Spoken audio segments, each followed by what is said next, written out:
अब चलो स्टार्ट करते हैं, शांत रहिए। सबसे पहले आज हम आपको बताने जा रहे हैं ना कि जो इंटीग्रेशन होता है ना, वो किसी भी बच्चों को थोड़ा अन्य टॉपिक की अपेक्षा असहज क्यों लगता है। आज का यही मुद्दा है। अन्य जैसे डिटर्मिनेंट आप पढ़े थे, थोड़ा सहज लगा था, बड़ी आराम से बना लिए थे, मैट्रिसेस भी आराम से बना लिए थे, यहाँ तक कि डिफरेंशिएशन भी आराम से बना लिए थे, इन्वर्स भी बना लिए थे। सही बात है ना।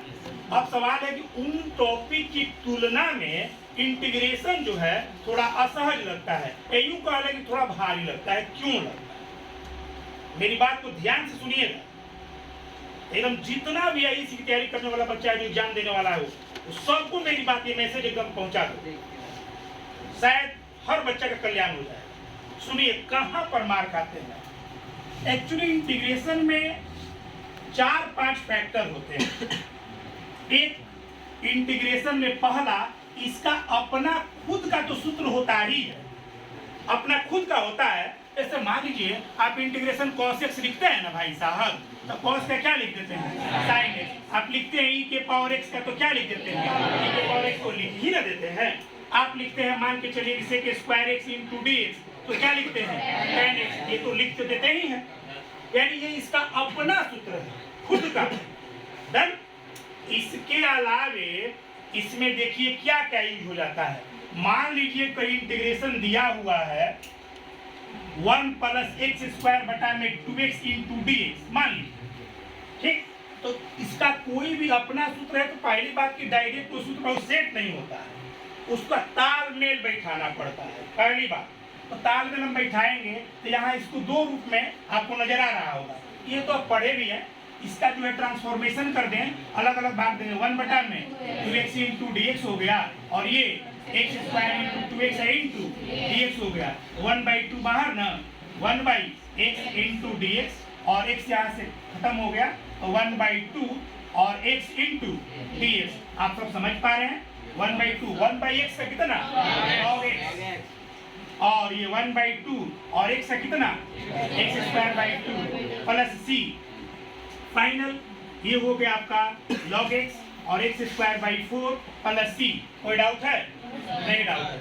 अब इस चीज में देखिए, समझिएगा, डिटर्मिनेंट मैट्रिसेस में क्या होता है ना, लगभग उस सूत्र का यूज कर देंगे बन जाएगा। तो पहला तो आया, इसके रूप को बदलना था, और इसमें केवल और केवल इंटीग्रेशन का जो सूत्र होता है वही यूज हुआ, तो थोड़ा आसानी से बन गया।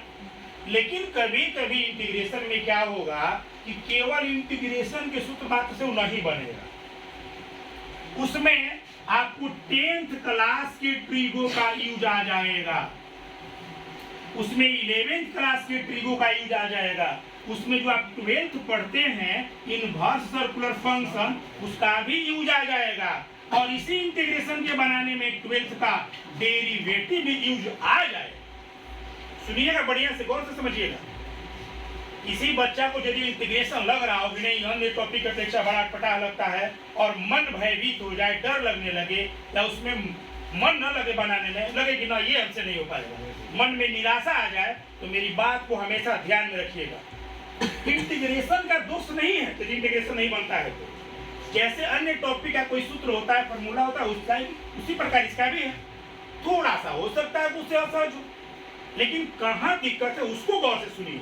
पहला दिक्कत, इंटीग्रेशन के प्रत्येक प्रश्न को बनाने के लिए केवल इंटीग्रेशन का फॉर्मूला पर्याप्त नहीं होता है, उसमें बहुत जगह 10वां के ट्रिगो यूज होगा, जो 10वां पढ़े हैं और देखे भी होंगे कहाँ यूज हुआ है। 11 का ट्रिगो यूज होगा, जबरदस्त यूज होगा।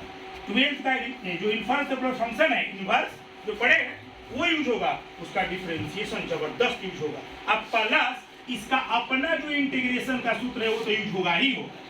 तो जरा समझ लीजिए बच्चों बढ़िया से, इसमें 1 2 3 4 5 और भी कुछ एक्स्ट्रा, यानी 4-5 वो चीज यूज हो रहा है, तो अब जाके इंटीग्रेशन का क्वेश्चन आपसे बन रहा है। तो मान लीजिए किसी बच्चा का 11th का ट्रिगो ठीक नहीं है, या वो बढ़िया से स्टडी नहीं किया, तो क्या किया है ना कि पढ़ा, और पढ़ने के बाद भूल गया। समझिएगा मेरी बात बढ़िया से। हो सकता है 12th में शुरू में लगभग इन्वर्स पढ़ा दिया जाता है, बहुत टाइम हो चुका होता है, और आप भूल गए हैं, और उसका एप्लीकेशन अभी इंटीग्रेशन में करने के लिए आपको सही सलामत ज्ञान नहीं हो पा रहा है, वो बाधा हो गया वहाँ। डेरिवेटिव पहले पढ़े हैं, बहुत अच्छा तरह से माइंड में नहीं रन कर रहा है तो यहाँ दिक्कत होगा। और खास इसका इंटीग्रेशन का जो अपना सूत्र है वो कवर भी कर लेंगे, और ये सब अभाव है इंटीग्रेशन नहीं बनेगा। और आप यह दोष देंगे ना कि भाई इंटीग्रेशन ही काला चीज है, इंटीग्रेशन ही भारी है, या इंटीग्रेशन अन्य टॉपिक से थोड़ा असहज है। बिल्कुल नहीं, ऐसी बात नहीं है। इंटीग्रेशन एकदम सहज हो सकता है, बशर्ते कि इसमें जो जो टॉपिक यूज होने वाले हैं उनको मजबूत कर लिया जाए। हम सबको, जितने भी छात्र हैं, जो भी आईएससी की तैयारी कर रहा हो, जिसको एग्जाम देना है 12th में, कोई बोर्ड का हो, सबके पास ये मैसेज दे दीजिए, मत रटिए इंटीग्रेशन के प्रश्नों को, ना डरिए ना भयभीत होइए। इंटीग्रेशन यदि मजबूत करना है तो उसको पढ़ने से पहले आप खूब बढ़िया से 10 स्तर का भी, जो 10वां क्लास के स्तर का ट्रिगो एकदम मजबूत रहना चाहिए, 11th का 12th का ट्रिगो इनवर्स एकदम मजबूत रहना चाहिए। और डेरिवेटिव तो इतना माइंड में घूमते रहना चाहिए ना कि किसको क्या पुट करें सब्स्टिट्यूशन में, कि किसका डेरिवेटिव कौन सेट हो जाए। ये सभी चीजें यदि आपके माइंड में पूरा प्रभावकारी रूप से भ्रमण कर रहा हो और इंटीग्रेशन का खुद का फॉर्मूला भी घूम रहा हो, हम आपको पूर्ण भरोसा दिलाते हैं किसी भी इंटीग्रेशन के प्रश्न में कोई परेशानी नहीं होने वाली है। और यदि आप इंटीग्रेशन के कुछ फॉर्मूला को याद करके और एक्सरसाइज में खुद पढ़ते हैं, हर जगह दिक्कत होगा, हर पॉइंट पर दिक्कत होगा, तो आप तो रोना रोएंगे कि इंटीग्रेशन भारी है। लेकिन सच्चाई ये नहीं है, क्योंकि इंटीग्रेशन में जो जो चीज यूज होने वाला है उस पर तो आपने कभी अमल किया ही नहीं। इस चलते इंटीग्रेशन का प्रश्न नहीं बनने लगा और आपने डायरेक्ट बोल दिया कि इंटीग्रेशन भारी नहीं। सच्चाई को जानिए, जो उसके फैक्टर हैं, जो उसके सदस्य हैं, जिसके बिना इंटीग्रेशन नहीं बन पाएगा, एक्चुअली वही चीज आपका कमजोर है, या उस पर आपने कभी फोकस किया ही नहीं और टूट पड़े इंटीग्रेशन पर, तो नहीं ना बनेगा। और यदि आपको बाधा डालेगा, तो मान लीजिए इसी में हम इसको खाली उलट दे रहे हैं, इसी चीज को उलट दे रहे हैं, तो ये हो गया आई बराबर इंटीग्रेशन कितना 2x बटा में 1 + x² × dx।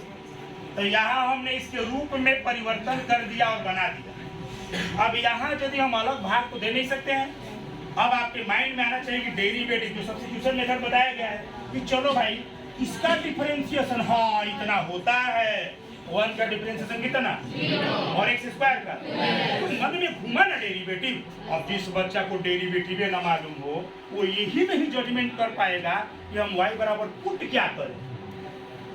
अब इसमें यदि आप पुट कर देते हैं कि चलिए भाई y बराबर 1 + x² डिवाइड बाई dx बराबर ही तो 2x हो गया ना, dy बराबर 2x इंटू dx, तो i बराबर सहजता से इतना इंटू dx को आपने क्या लिख दिया dy, और ये क्या मान रखे हैं y, 1/y का कितना log y या प्लस c, तो फाइनल log y का मान कितना 1 + x² प्लस c। अब किसी के माइंड में घूम ही नहीं रहा, पता नहीं क्या करना है। जैसे कि मान लीजिए यहाँ पर एक हम इंटीग्रेशन देते हैं, i बराबर इंटीग्रेशन, हल्ला न करें, ध्यान समझिएगा मेरी बात। यदि हमने दे दिया चलो भाई x के पावर 3 है और यहाँ साइन है और यहाँ पर tan इनवर्स है, x⁴ है और 1 + x के पावर 8 है, i × dx है। अब जिस बच्चा के माइंड में ट्रिगो इनवर्स डेरिवेटिव या तीन चीज दौड़ना चाहिए। इनवर्स का भी कंसेप्ट इसमें मालूम होना है। यदि इनवर्स का मालूम नहीं है आपसे मैथ नहीं बनेगा। इंटीग्रेशन का दोष मत दीजिए, यदि आपको ट्रिगो नहीं मालूम है नहीं बनेगा, डेरिवेटिव नहीं मालूम है नहीं बनेगा। यानी इस इंटीग्रेशन के प्रश्न को बनाने में 3-4 पहलू की जरूरत है। तो वो तीनों चारों यदि आपका कमजोर है तो फिर इंटीग्रेशन बनने की बात नहीं है। जैसे समझाते हैं, देख लीजिए, ध्यान दीजिए, मेरी इस बात को खूब बढ़िया से मन में बैठा लीजिए कि सही बात, इंटीग्रेशन मजबूत करना है तो उसमें यूज होने वाले फैक्टर को पहले मजबूत करना ही हो। कोई भी टीचर कतरो सूत्र बता दें, सब एक्सरसाइज भी खत्म कर दे, हम गारंटी के साथ कहते हैं कि आपका इंटीग्रेशन जो होना चाहिए मजबूत नहीं होगा। उसमें जो यूज होने वाला फैक्टर है वो मजबूत होगा तो अपने आप ठीक हो जाएगा। तो बचपन से ही हम लोग सीखते आ रहे हैं ना भाई कि पेड़ को हरा भरा रखना है तो जड़ में सिंचाई कीजिए, जड़ में। पता ये पर पड़िए छिड़कने से कुछ फायदा होने वाला नहीं है, वही बात हम बता रहे। अब इसमें जिसके माइंड में रन कर रही है सभी बातें, हाँ tan इनवर्स x की पावर 4 मानने पर काम हो जाएगा। यानी यदि हम इसमें पुट कर दे बच्चों y बराबर कितना, tan inverse x to the power 4, done.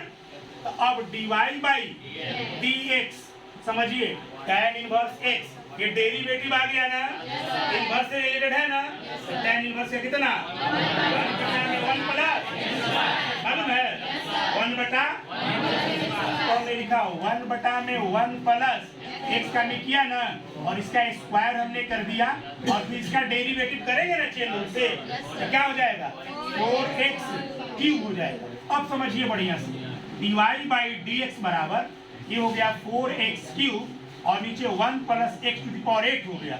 4 को इधर लाते हैं, dy बाई 4, और ये x cube 1 plus x to the power 8 into dx। अब उसको थोड़ा सजा लीजिए, तो ये जो है साइन और ये tan inverse x to the power 4 अलग कर दिए। ये आपको समझाने के लिए हम यहाँ लिख देते हैं, x cube 1 plus x to the power 8 into dx। जरा समझिए, साइन इसको आपने क्या माना y, तो हमने यहाँ y लिख दिया, और ये पूरा जो मटेरियल दिखाई दे रहा है इतना बराबर क्या है dy बाई 4। अब मैं बताऊं, सच पूछिए ना, अभी तक 1 2 3 4 5 लाइन में एक जगह भी इंटीग्रेशन का यूज नहीं हुआ है। इसमें या तो इनवर्स का यूज हुआ है, कहीं क्यू का डेरिवेटिव का यूज हुआ है। तो ये चीज जब आपका ठीक नहीं है, यहाँ पहुंचिएगा। अब यहाँ पहुंचने के बाद में इंटीग्रेशन यूज हुआ भाई साहब, तो यहाँ के बाद तो आपको सही में दिक्कत नहीं होगा। तो दिक्कत तो यहाँ है, और आप इसको दोष दे रहे हैं। मेरी बात भली बात समझ रहे हैं ना, दिक्कत यहाँ नहीं है, दिक्कत इन पहलुओं में है। वही हम समझा रहे हैं आपको। यदि मजबूत करना है इंटीग्रेशन, तो उसमें यूज होने वाला जो फैक्टर है उसको बड़ी ही मजबूती से पढ़ लीजिए। अब ये 1/4 हो गया ना भाई साहब, साइन का क्या होगा माइनस cos y या प्लस c, तो -1/4 हो जाएगा, और cos हो जाएगा, और y का मान कितना रख देंगे tan inverse h to the power 4 plus c। ये तो हम छोटा छोटा बात बता रहे हैं, आगे और भी इंटीग्रेशन में यदि आप बढ़ेंगे ना, तो ऐसा ऐसा यूज मिलेगा। यदि ट्यूब माइंड में नहीं रन कर रहा हो ना, पता ना चलेगा क्या करना है, डेरिवेटिव नहीं जोड़ रहा है ना, पता ना चलेगा कि कैसे बढ़ाएं। आप खुद का इंटीग्रेशन का तो उतना चाहिए ही चाहिए। तो हमारा फाइनल कथन समझ गए, यदि आपको इंटीग्रेशन मजबूत करना है तो इंटीग्रेशन के केवल सूत्र मात्र से काम चलने वाला नहीं है, उसमें जो यूज होने वाले फैक्टर हैं, पहलू हैं, उन सभी को बड़ी ही मजबूती से स्टडी कर लीजिए, और यकीन मानिए इंटीग्रेशन के किसी प्रश्न में आपको कोई परेशानी नहीं होगी। बस इतना ही हमको कहना है। समझ गए बात? कोई डाउट किसी के मन में? यदि कोई भी पहलू कहीं भी कुछ कंफ्यूजन आपके मन में आ रहा हो, सर ये कैसे वो कैसे, तो हमसे जरूर कहिएगा। जहां दिक्कत हो किसी भी टॉपिक में, कहीं भी आप डरे नहीं, उसको बनाइए। कोई भी किताब के 10-20 क्वेश्चन बनाइए, खुश मत हो जाइए, बातों को सीखिए, लगना चाहिए कि हाँ अब हम बना। क्लियर? चलिए आज के लिए इतना ही, धन्यवाद।